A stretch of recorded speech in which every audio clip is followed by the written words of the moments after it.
Presidente Serracchiani, oggi al Vienna International Center l'evento Bridge for Cities nell'ambito Belt and Road Initiative, un grande appuntamento per la proiezione internazionale del Friuli Venezia Giulia.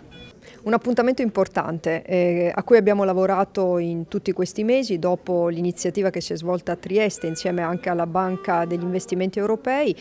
Oggi One Belt, One Road Initiative ha un altro punto a Vienna, un incontro tra le città come si è detto e anche il punto per capire come sviluppare queste relazioni che stiamo stringendo con la Cina e in particolare con questa iniziativa. Un punto importante è sicuramente il porto di Trieste che è stato indicato insieme al porto di Genova dai due presidenti Gentiloni e Xi Jinping nel corso del forum Italia-Cina, dove l'unica regione presente era appunto il Friuli Venezia Giulia, è stato indicato come final destination, quindi ultima destinazione proprio della Via della Seta, e quindi da qui stiamo ragionando per stringere nuovi rapporti.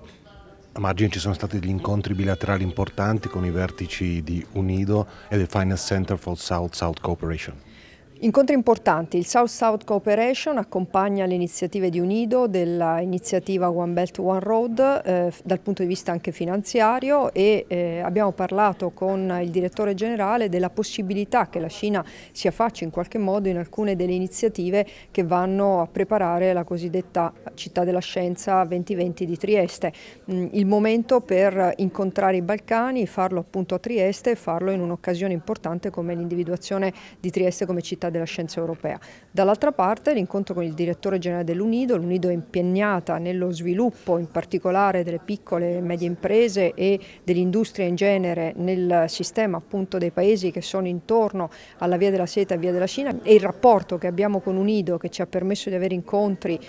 con China Investment a Roma prima e oggi a Vienna, è una relazione molto stretta che credo verrà concretizzata anche in accordi a breve.